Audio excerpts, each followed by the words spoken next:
Bonjour, j'espère que vous allez bien.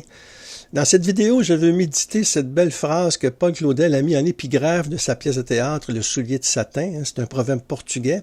Dieu écrit droit avec des lignes courbes.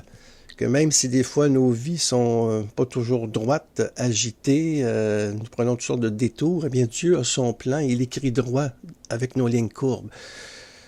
Le Talmud, qui est un livre de commentaires des premiers livres de la Bible, justement propose une autre version. Dieu écrit droit, même si la lettre est tordue. Et ça, vraiment, c'est un peu nos vies, des fois. On n'est pas toujours droit, et nos faiblesses, nos limites, le péché, en fin de compte, fait en sorte que la lettre est tordue. Mais Dieu, lui, écrit droit avec nos vies. C'est ce que j'essayais de montrer aussi dans mon autobiographie en sa présence, parce que c'est tout un défi de comment déchiffrer cette écriture divine dans nos mots, dans nos silences, dans nos vies. C'est la version d'édition Artege, l'autre c'est Novalis. Bien, comment arriver à déchiffrer cette écriture-là de Dieu? Parce que toute vie ne se délite-t-elle pas un peu quand on la raconte? Et pourtant, nous tentons de relever les traces de Dieu, les traces tangibles de cette présence d'amour dans nos vies. Bien sûr que c'est dans la foi, mais quand même, nous voulons trouver les mots que Dieu lui-même a prononcés pour que les choses soient, au début de la Genèse. Dieu dit que la lumière soit, la lumière fut. Eh bien, c'est quoi dans nos vies quand Dieu dit? Comment il nous dit? Comment Dieu se révèle à nous? Comment Dieu se dit pour que la lumière soit? Avec nos vies, nos mots, comment en faire une ligne droite? Comment en faire une œuvre d'amour? Comment il peut écrire son mystère dans nos vies? Eh bien, ça se vit dans la foi. C'est le long entretien de la foi. La foi me donne l'assurance, ou la prétention, diront certains, de parler de Dieu, puisque je suis en contact avec lui depuis ma plus tendre enfance. En partie grâce à l'éducation de mes parents. C'est comme ça, Dieu, je l'ai toujours eu sensible au cœur. Eh bien, l'éducation de mes parents a aidé aussi l'Église. Mais là, rassurez-vous, il n'y a pas d'extraordinaire à cette proximité. C'est dans la foi. C'est un long entretien discret qui ressemble à la prière. Je parle à Dieu, il me parle à travers sa parole. J'essaie d'entrer en relation avec lui, mais c'est ça aussi la relation avec Dieu. Je tiens à préciser ici que ce Dieu-là dont je parle n'est pas celui des philosophes, mais c'est vraiment le Dieu, comme disait Pascal au moment de sa conversion, le Dieu de Jésus-Christ, c'est-à-dire le Dieu Père, Fils et Esprit. Et cette belle icône de Roublev, justement, nous révèle ce mystère-là de ce Dieu, trois personnes, une même nature, d'amour, le Père, le Fils et l'Esprit. Et cette relation avec la Trinité, je dirais, se vit au quotidien, même si c'est difficile à comprendre. Sa musique ineffable m'enveloppe comme, je dirais, la nuée. C'est dans le mystère, Dieu est mystère. Et cette musique-là de Dieu, cette présence de Dieu me révèle qu'il est le Dieu tendre et miséricordieux, lent à la colère, plein d'amour et de vérité. Ça, on a ça dans Exode 34, verset 6. Et j'en saisis parfois les vibrations de ce Dieu tendre et miséricordieux dans le silence de l'oraison, entre autres, dans la prière, dans la nuit. Et je les perçois dans les recueils de poèmes que j'ai écrits, dans les essais qui jalonnent ma vie, comme des bornes.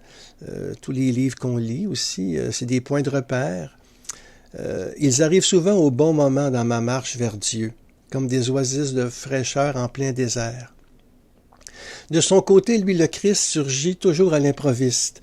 Il est pure gratuité, il me donne la joie de vivre avec le Père dans l'Esprit. Et c'est cette belle parole que l'on retrouve dans Saint Jean 3, verset 16. « Car Dieu a tellement aimé le monde qu'il a donné son Fils unique, afin que quiconque croit en lui ne se perde pas, mais obtienne la vie éternelle. » Je ne peux que balbutier, moi, ces mots de Père, Fils et Esprit, parce que Dieu nous dépasse, il est mystère, ô toi, l'au-delà de tout. Qu'est-ce qu'on peut dire de toi dans une hymne attribuée à Grégoire de Nazianze? devant le mystère ineffable, bien mieux vaut se taire, ou bien chanter avec Jacques Brel. Tais-toi donc, grand Jacques, que connais-tu du bon Dieu? Un cantique, une image, tu n'en connais rien de mieux.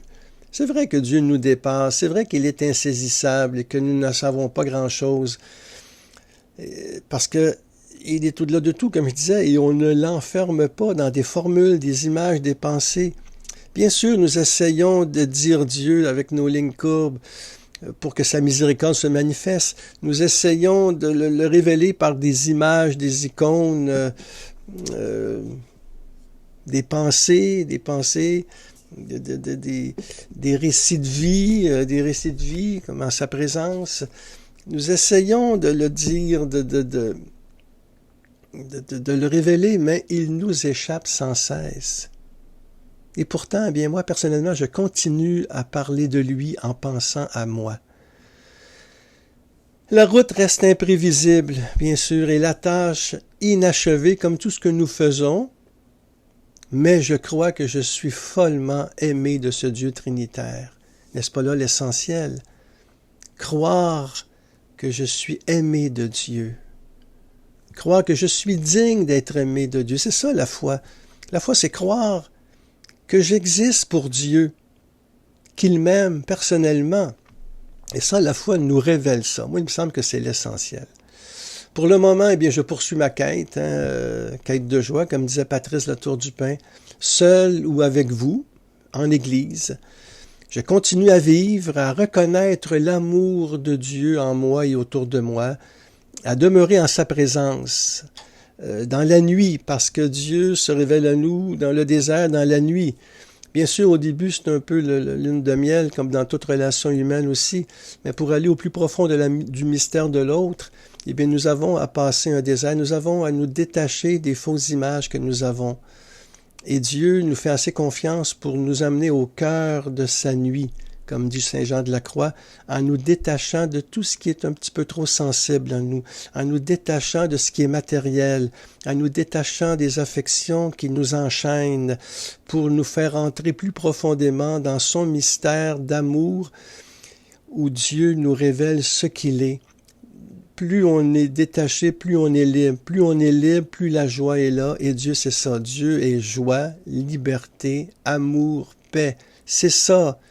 C'est tout un travail. C'est tout un travail, mes amis, demeurer en sa présence, de reconnaître son amour en nous, quand on ne le ressent pas, quand on a l'impression qu'il ne nous parle pas, quand on vit des doutes. Alors on se dit, mais est-ce que c'est une illusion? Eh bien, moi, mon existence témoigne du contraire, en tout cas, ainsi que mes amis, les saints et les saintes que je fréquente, et qui me conduisent toujours à lui. Surtout, Marie, notre mère, la mère de Dieu, qui nous est donnée pour nous conduire au Christ, qui, lui, nous dit, nous révèle qui est le Père. Qui me voit, voit le Père. À la fin de mon autobiographie, eh bien, je dis que j'ai risqué ma vie sur l'invisible amour et je ne suis pas tombé dans le vide. À la fin, je franchirai le fil d'arrivée en dansant, car je sais que je suis attendu, aimé comme l'enfant prodigue. Et ça, c'est une révélation de Dieu qui est pour moi ultime, cette belle parabole de l'enfant prodigue où Jésus nous révèle jusqu'où va l'amour du Père. Comme il était encore loin, son père l'aperçut et fut saisi de compassion. Il courut se jeter à son cou et le couvrit de baisers. Voilà ce qu'est Dieu.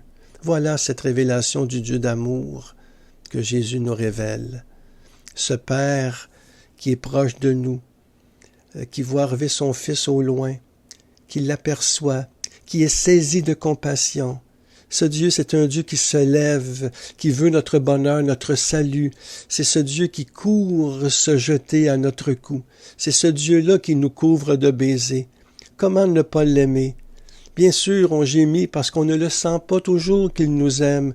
Bien sûr, on crie dans la nuit, mais c'est ça, par la prière, nous fait entrer profondément dans un amour détaché, dans un amour purifié, dans un amour transformant, comme nous dit Thérèse de Lisieux, qui a vraiment vécu cet abandon total qui fait qu'elle se jette dans les bras du Père avec confiance. C'est ça, vivre en sa présence. Et c'est pour ça que tout est grâce, en fin de compte.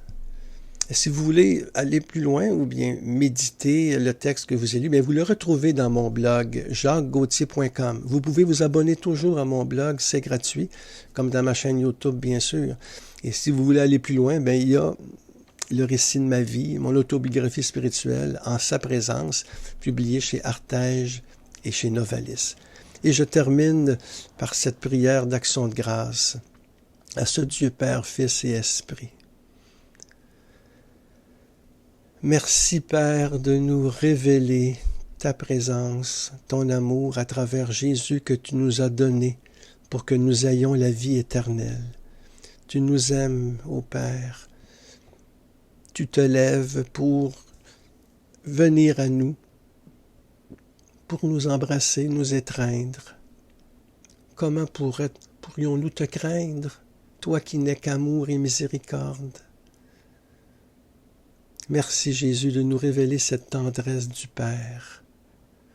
Merci de nous dire jusqu'où va cet amour quand on te voit sur la croix, le cœur ouvert, le pardon à faire et Marie comme mère. Merci Esprit Saint de nous entraîner dans cet esprit au cœur même de la Trinité, esprit d'amour. Le Père qui est tout l'amour donné, le Fils tout l'amour reçu, et toi, Esprit Saint, tout l'amour partagé. Tu nous fais entrer dans cet amour du Père et du Fils.